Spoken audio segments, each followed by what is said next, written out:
হ্যাঁ মা বলো। মা, আমি তোমাকে কিছু দেখাতে চাই। কিন্তু কি হয়েছে? এই সরে বস না, গায়ের উপর উঠে বসবি নাকি? তোর লজ্জা আছে না গেছে? বাবারা কাজ করে এসেছে, কোথায় একটু জল খাবার দিবি নাকি? তোর মা কি তোকে কিছু শেখায়নি?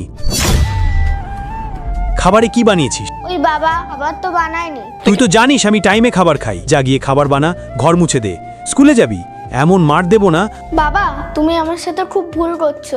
আমি কোনোদিন মাকে বলে দেবো। মাকে বলবি তোর এমন অবস্থা করব না, তোর মা না আমার হাতের আঙুলে নাচে। আমি যেটা বলবো তোর মা সেটাই শুনবে। গিয়ে তাড়াতাড়ি খাবার রান্না কর আর বাসন মাজ। বন্ধুরা, এরপর কি হলো সেটি দেখতে হলে আল্লাহর এই সুন্দর নামটি দেখে যে ভিডিওতে লাইক করে চ্যানেলটি সাবস্ক্রাইব করে দিবে। হে আল্লাহ, তুমি তাদেরকে হজ করার তৌফিক দান করো। আরে মা, তুমি চলে এসছো? হ্যাঁ, চলে এসেছি। তোমার বাবা কোথায়? আরে তুই কেন হাত দিচ্ছিস? তোকে বলেছি না ঘরে গিয়ে খেলতে। দেখেছো কত ভালোবাসে আমাকে। তুমি তো অনেক ভালো অ্যাক্টিং করো। তোমার তো শুটিং এ কাজ করা উচিত। কি বলছো তুমি এসব? এতক্ষণ তো তুমি চুটকিকে দিয়ে কাজ করাচ্ছিলে, খাবার বানাচ্ছিলে, ঘর মুছে নিচ্ছিলে, আর যেই না আমাকে দেখলে অমনি ওর হাত থেকে জাটাটা নিয়ে নিলে। এরকম প্রথমবার করেছে? না মা, রোজ এরকম করে। কি বলি তুই?